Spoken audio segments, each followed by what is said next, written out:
Hello student, आप लोग का फिर से स्वागत है आपके अपने चैनल वाणिज्य शिक्षण में।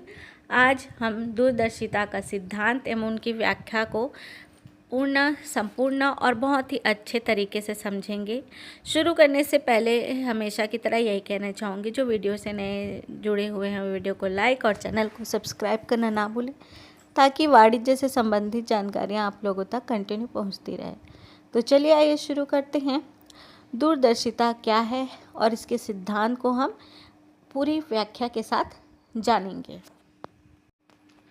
दूरदर्शिता का सिद्धांत। लेखांकन के सिद्धांत में दूरदर्शिता का सिद्धांत एक महत्वपूर्ण अवधारणा है। यह सिद्धांत कहता है कि जब किसी व्यवसाय में वित्तीय अनिश्चितता या जोखिम होती है तो लेखाकार को हमेशा उस स्थिति का चयन करना चाहिए जिससे संपत्ति या आय का अनुमान कम और दायित्व या व्यय का अनुमान अधिक लगाया जाए। इसका मूल्य उद्देश्य यह है कि कंपनी अपने वित्तीय विवरण में अधिक आशावादी ना हो, बल्कि संभावित हानियों या जोखिमों को पहले ही ध्यान में रखे।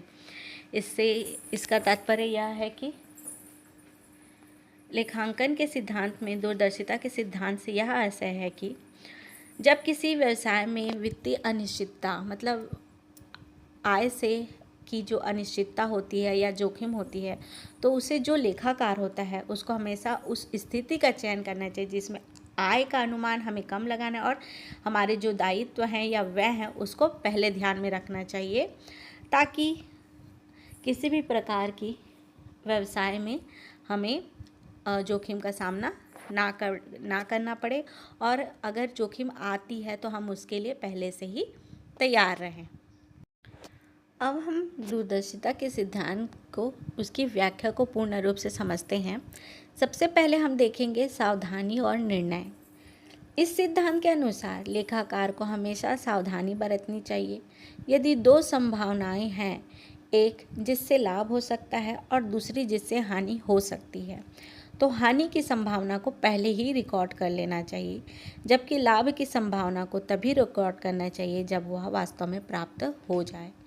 इसमें कहा जा रहा है कि सावधानी और निर्णय, जो लेखाकार है उसे हमेशा सावधानी बरतनी चाहिए और उस सावधानी को बरतते हुए निर्णय लेना चाहिए। और अगर लाभ की स्थिति है, यदि दो संभावनाएं हो रही हैं जैसे लाभ और हानि की, तो लाभ तो अगर होने वाली है तो लाभ तो होगी, लेकिन अगर हानि होने वाली है किसी कारणवश, तो हमें सबसे पहले उस कारण को जानना है और उस हानि को पहले ध्यान देना है और उसको इसके रिकॉर्ड रखनी है। लेकिन लाभ की रिकॉर्ड हमें कब रखनी है? जब हमें लाभ प्राप्त हो जाएगी तब।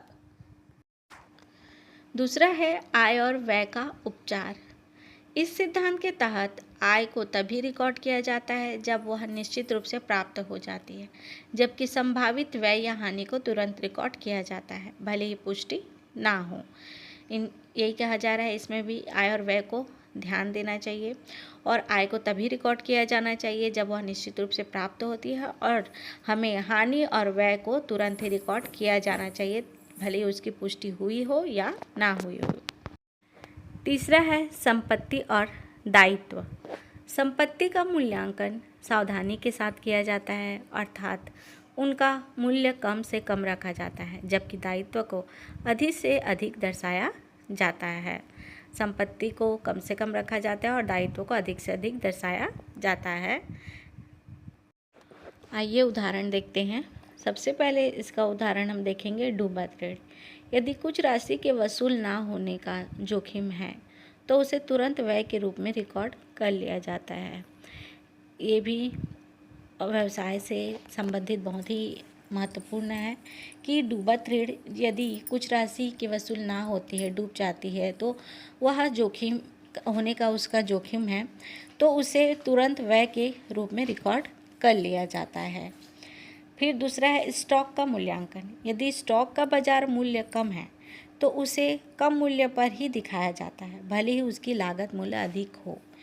इसमें भी कहा जा रहा है कि यदि स्टॉक का बाजार मूल्य कम है तो उसे उस कम मूल्य पर ही दिखाना चाहिए, भले ही उसकी जो लागत मूल्य है वो अधिक हो, लेकिन हमें उसे जो स्टॉक का बाजार मूल्य है उसी के आधार पे दिखाना है। तो ये जो हानियाँ हैं वह हैं, और इन सब को हमें ध्यान पे रखते हुए व्यवसाय को से संबंधित कार्यों को करना चाहिए, और इसी के आधार पे हम दूरदर्शिता के सिद्धांत को समझ सकते हैं। फिर अब हम महत्व को देखते हैं। निवेशकों और हितधारकों की सुरक्षा।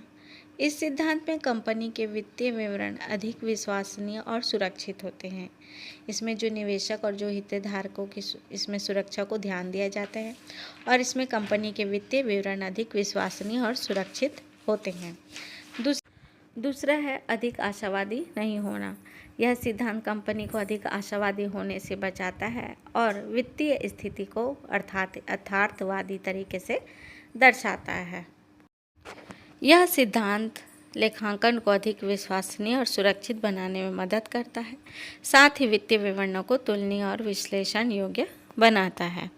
तो इसी तरह से वाणिज्य से संबंधित और भी जानकारियाँ आप लोगों तक पहुंचती रहेंगी। वीडियो को लाइक और चैनल को सब्सक्राइब करना ना भूलें, और वाणिज्य शिक्षण के जानकारियों का लाभ उठाएं। तो सब चैनल को सब्सक्राइब करें और वाणिज्य शिक्षण से जुड़े रहें। Thank you.